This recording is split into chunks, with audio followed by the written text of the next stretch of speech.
শ্রমিকদের এই যৌক্তিক আন্দোলনের সাথে আন্দোলন ও ন্যায্য দাবির সাথে সংহতি জানিয়ে জাতীয় নাগরিক পার্টি নীলফামারী জেলা 7 দফা দাবি জানাচ্ছে। আমাদের প্রথম দফা, শ্রমিক নীলফামারী উত্তরা ইপিজেডের শ্রমিকদের সকল ন্যায্য দাবি মেনে নিতে হবে।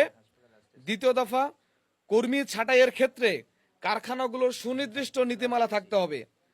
তৃতীয়ত, নিহত শ্রমিক হাবিবুর রহমানের পরিবারকে 3 কোটি টাকা ক্ষতিপূরণ দিতে হবে।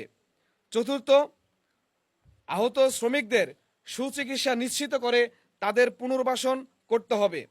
পঞ্চম দফা দাবি, এই আন্দোলনকে কেন্দ্র করে শ্রমিকদের উপর কোনো রকম মিথ্যা মামলা ও হয়রানিমূলক মামলা দেওয়া যাবে না। ষষ্ঠ দফা দাবি হচ্ছে, গুলির নির্দেশদাতাকে শনাক্ত করে বিচার বিভাগীয় তদন্তের মাধ্যমে তাকে বিচারের আওতায় নিয়ে আসতে হবে।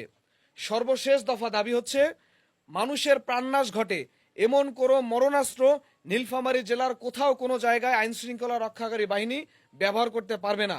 এটা আমাদের জাতীয় নাগরিক পার্টির দাবি না, আমরা মনে করি এটা নীলফামারীবাসীর সকলের দাবি হচ্ছে আমাদের এই সপ্তম দফা দাবিটা।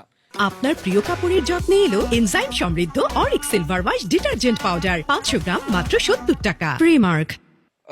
আমরা আরেকটি বিশ্বস্ত সূত্রে জানতে পেরেছি, এই উত্তরা ইপিজেডকে কেন্দ্র করে এই ঘটনাগুলো ঘটার অন্যতম একটি কারণ হচ্ছে আমাদের ইপিজেডকে বন্ধ করা একটা ষড়যন্ত্র হয়ে থাকতে পারে।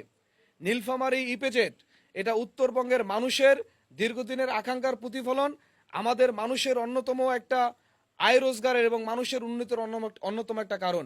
এই ইপিজেডকে নিয়ে কোনো ধরনের যদি ষড়যন্ত্র হয়ে থাকে, এই ঘটনাকে কেন্দ্র করে কোনো কারখানা যদি বন্ধ করে দেওয়া হয়, কোনো অফিসারকে যদি এখান থেকে শাস্তিমূলক ব্যবস্থা নেওয়া না হয় এবং কারখানা বন্ধ করার পাশাপাশি যদি ইপিজেডকে বন্ধ করার প্রক্রিয়া চলে, তাহলে পুরো নীলফামারীবাসী আমরা এর প্রতিবাদ করব এবং রাস্তায় নামব।